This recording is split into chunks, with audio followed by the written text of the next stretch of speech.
We will take you through because this is a seat-by-seat breakup, we'll take you through the fortunes of the VIPs in some of the key constituencies in Madhya Pradesh, Rajasthan, Chhattisgarh and Mizoram. We'll come to Telangana in just a moment. I've also done lots of cross-tabs where we look at the popularity of the Prime Minister, how the women are voting, how tribals are voting, Dalits are voting across different states. And we've got Rahul Verma, Ashok Malik and T.S. Sudhir who will try and join the dots for us. But let's get started with the VIP candidates. Rajdeep, you want to come with me? Yes. We'll just go across and we'll take our viewers through the VIP candidates. And this is EI 3.0. The real magic of EI 3.0 is on counting day. But we'll give you a sneak peek of what to expect in the VIP seats of Madhya Pradesh. So we'll start with Madhya Pradesh. So what you will see on counting day is whether they're winning or trailing. What we've done right now, and I'll take Shivraj Singh Chauhan from Budni. This is the seat that he's fighting against. He's up against Vikram Mastal, and this is the guy who played the role of Lord Hanuman in Ramayan too. So what we are saying, and I'll give you one as a sample, he is strong, which means in our poll, he is leading, and Vikram Mastal of the Congress is weak, which means he's trailing. There are some seats which will become tough fight. So Pradeep will explain that, but that's how it goes. So that's the first seat. Let's now come, Rajdeep, to the next seat. This is Kamal Nath. Rajdeep. You know, Kamal Nath is quite a remarkably enduring politician because he contested his first election way back in 1980. He's lost only one election.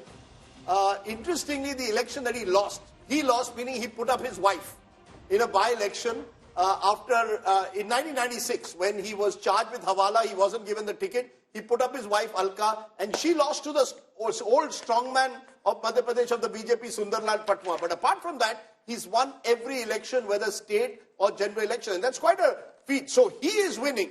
Often the face of your party will win.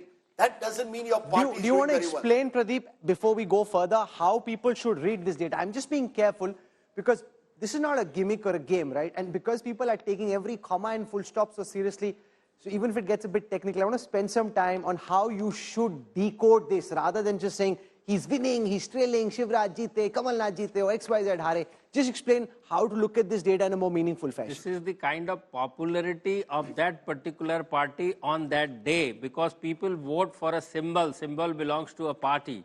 So it is not the personal this thing ki Kamal Nath is losing or winning or the Shivraj Singh is losing or winning. It is that party which was most popular on the polling day. Now remember, we had Narottam Mishra with us, Rajdeep, yesterday, the Home Minister of Madhya Pradesh. Interestingly, and that's the first surprise coming out of the data, Narottam Mishra is looking weak on his seat, which doesn't mean he will lose. So no, this is the tough fight seat. This is a tough fight seat. This is the tough fight seat. Exactly. So this is a tough fight seat where the poll shows Narottam Mishra in a tough situation. So he's not looking strong on that seat. It doesn't mean he will lose, which is why, look at the word, he's looking weak. He doesn't mean it will lose, but that's a tough one. Narottam Mishra, very flamboyant, outspoken, Rajdeep. Last time also there was only 1% difference, 46 to 47. 1% it's a tough difference seat. he won. You see, this is the region where the Congress was hoping to make it, but right across, if you're seeing, I think the significance is all the BJP's union ministers, Narendra Singh Tomar, Prahlad Patel, Pagan Singh Kulaste, are all looking strong. So the BJP had a strategy.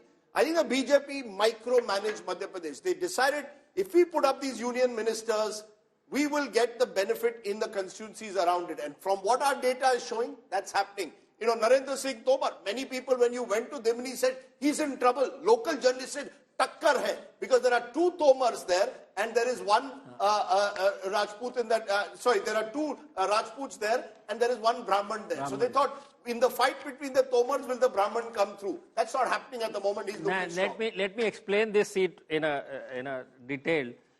This Dantodia, who is contesting from BSP seat, and Ravin, this time the MLA won, Congress MLA won. He came to BJP with Sindhya, and bypoll happened, and BJP lost very badly the same candidate with the margin of 28,000 votes. The same candidate who won, he lost from ticket of BJP, and in 2013 election, BSP number 1 and BJP was number 3. So it was a very difficult seat. Okay. But this time, it is like one way. Congress will be third place. Let's now come to Indore. Kailash Vijayvargiya, the General Secretary for West Bengal, flamboyant, outspoken, sometimes controversial.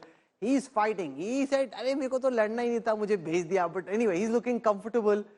Kailash Vijayvargiya in Madhya Pradesh, on the seat of Indore 1, looking well placed to win. And this is also very strong seat for Congress. Sanjay Shukla is a too strong a candidate, and that is the precisely reason why BJP sent heavyweights likes of Kailash Vijayvargiya. Pagan Singh Kulaste, Rajdeep, you know this man well. Yeah, he cashed for votes. He was among those involved in the cash for votes story.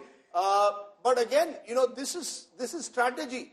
How many parties would risk sending 7 MPs, not 1 or 2? You send 7 MPs into Madhya Pradesh in the hope that those MPs would lift your morale. Now, if all of them win, you will have a problem at the center. You're going to have to, What will they do, Ashok Malik, most likely? Now, most of these ministers seem to be winning.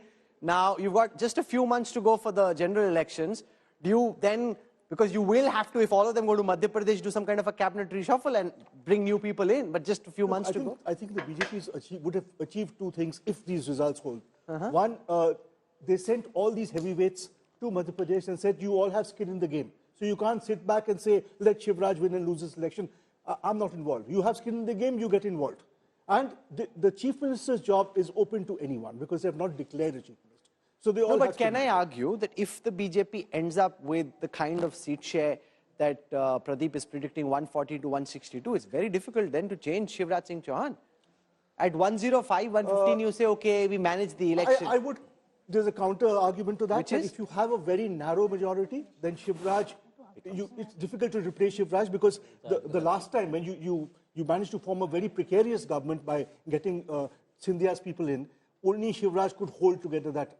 But with 150 seats, if indeed it is 150 seats, frankly, the BJP has more agency. But what impact might that have on the Lok Sabha elections then? I think for the Lok Sabha election, if you look at Mr. Modi through the years, from Gujarat onwards, he's always changed a lot of candidates. No. I'm years, saying if you replace Shivraj, bring one of these ministers in and make them chief minister, then if Shivraj gets upset, he ultimately is a politician, could he potentially make Madhya Pradesh tougher than it otherwise would? Rahul, let's be very clear. If they get the numbers that Pradeep is predicting, you cannot change Shivraj Singh Chauhan. Not an No, OBC. he's not arguing an the OBC. opposite. He's arguing the opposite. No,